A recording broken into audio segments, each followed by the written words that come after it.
राधे राधे। आपने कभी सोचा है कहीं भी जाओ राधे राधे, बरसाना जाओ राधे राधे, वृंदावन जाओ राधे राधे, गोकुल जाओ राधे राधे, आखिर राधे राधे क्यों कहते हैं?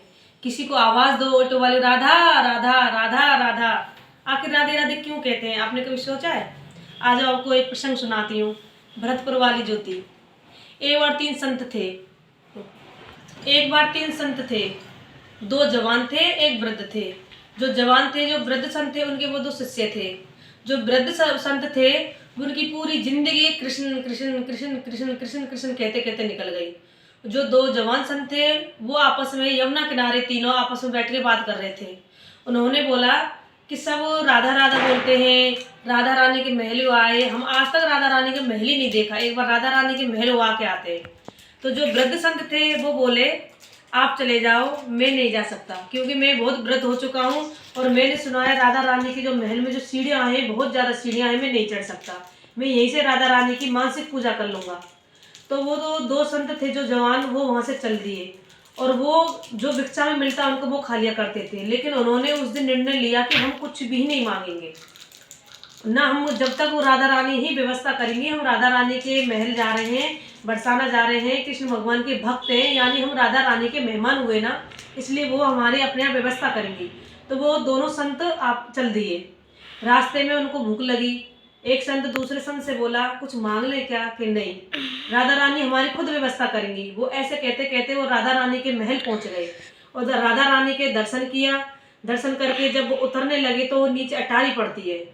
अटारी में जो मतलब इंसान कितना भी थका हुआ हो, कितना भी परेशान हो, जब अटारी पे आदमी बैठता है ना, सारी थकान दूर हो जाती है। वहाँ जो हवा के झोंके हैं वो इतने अच्छे ऐसे चलते हैं कि आदमी की बिल्कुल थकान दूर हो जाती है। बहुत अच्छे हवा के झोंके चलते हैं। अब वो हवा के झोंके में बैठे थे वहाँ पे और आराम, नींद आने लग गई, वो सो गए, रात हो गई। राधा रानी का जो पुजारी था गोस्वामी, उसको स्वप्न राधा रानी आती है और बोलती हैं, मेरे दो मेहमान आए हुए हैं, वो भूखे सो गए, आपको इतना भी नहीं पता? गोस्वामी बोले, राधा रानी मुझे तो पता ही नहीं है कौन है। वो दौड़ा दौड़ा अटारी पे गया तो दो संत सो रहे थे वहाँ पे। दो संत सो रहे थे, उनसे बोला, आप राधा रानी के मेहमान हो? उन्होंने बोला, नहीं, हम तो दर्शन करने आए थे, लेट हो गए इसलिए सो गए, सुबह चले जाएंगे। क्या आपने भोजन पाया? कि नहीं, कि मैं आपकी भोजन की व्यवस्था करता हूँ।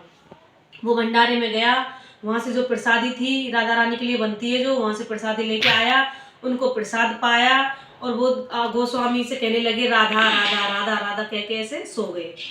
जब सो गए तो राधा रानी स्वप्न में आती है दोनों संतों के एक साथ, बोलती है, कैसा लगा भोजन? कि बहुत अच्छा लगा राधा रानी, और कोई व्यवस्था की जाए? कि नहीं, हमें बस आपके दर्शन करने थे और दर्शन हो गए।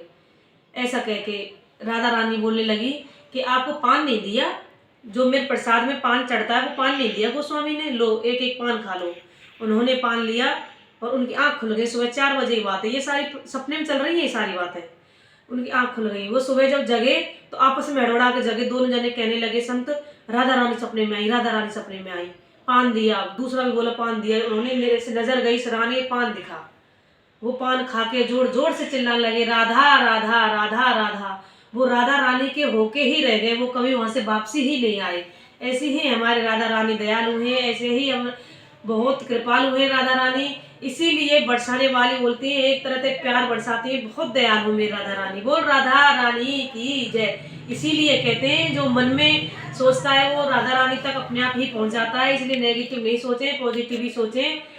और जो इंसान शक करता है, हमारा ये काम नहीं हो रहा, हम दुखी हैं, इसका मतलब उसे राधा रानी पे भरोसा नहीं है, भगवान पे भरोसा नहीं है। और जो इंसान शक नहीं करता है कि मेरे साथ तो राधा रानी है, उसके साथ हमेशा राधा रानी सदैव रहती। जो मन में भी सोचेगा ना, वो भी उसका काम हो जाए। क्योंकि वो जो दो संत थे, उन्होंने तो मजाक में ही कहा था कि हम तो राधा रानी के मेहमान हैं, कृष्ण भगवान के यहाँ से आए हैं, कृष्ण भगवान की भक्त हैं हम, इसलिए राधा रानी के मेहमान हुए।